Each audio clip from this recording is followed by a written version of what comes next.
வணக்கம் நண்பர்களே! இப்போ நம்ம தமிழ்நாடு அரசு பாலிடெக்னிக் கல்லூரிக்கான வேலைவாய்ப்பு தான் வந்து அறிவிச்சிருக்காங்க. இது வந்து office assistant and skilled assistant போஸ்ட்னு வந்து பல்வேறு போஸ்ட்டுகள் வந்து குடுத்துருக்காங்க. ஓகேங்களா. ஸோ இதில வந்து 10த்துலேருந்து இப்போ முடிச்சவங்க எல்லாருமே இதுக்கு வந்து அப்ளை பண்ணலாம். 10த் டு டிகிரி முடிச்சவங்க. சம்பளம் வந்து 27,000 வந்து ஸ்டார்ட்டிங் சம்பளம். வேக்கன்சி வந்து டோட்டலா வந்து 17 வேக்கன்சி வந்து குடுத்துருக்காங்க. ஓகேங்களா. அதில வந்து பார்த்தீங்கன்னா, junior assistant, store keeper, typist, lab assistant, lecturer இந்த மாரி பல்வேறு போஸ்ட்டுகள் வந்து குடுத்துருக்காங்க. குவாலிஃபிகேஷன் நம்ம மேல சொன்ன மாரி தான் 10த் ஐடி டிப்ளமோ முடிச்சவங்க இதுக்கு வந்து எல்லாருமே வந்து அப்ளை பண்ணலாம். Selection process short listening and interview மூலமா தான் வந்து செலக்ட் பண்ணுறாங்க. ஓகேங்களா. ஸோ எக்ஸாம்லாம் கிடையாது. இது வந்து அப்ளிகேஷன் ஃபார்ம். ஓகேங்களா. ஸோ ஒவ்வொரு ஜாப்புக்குமே தனித்தனியாக வந்து இதே மாதிரி அப்ளிகேஷன் வந்து ஃபில் பண்ணணும். ஓகேங்களா.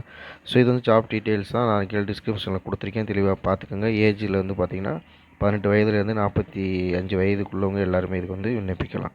ஓகேங்களா. ஸோ இதை பற்றின கருத்துக்கள் ஏதாவது தேவைப்பட்டாலும் நீங்கள் கமெண்டில் வந்து பதிவு பண்ணுங்கள். நான் உங்களுக்கு தெளிவாக எக்ஸ்பிளைன் பண்ணுறேன். கீழே டிஸ்கிரிப்ஷனில் இதை பற்றின லிங்க் நான் வந்து கொடுத்துருக்கேன். நீங்கள் தெளிவாக வந்து பார்த்து தெரிஞ்சுக்கங்க. ஓகேங்களா. So all the best. Thank you நண்பர்களே.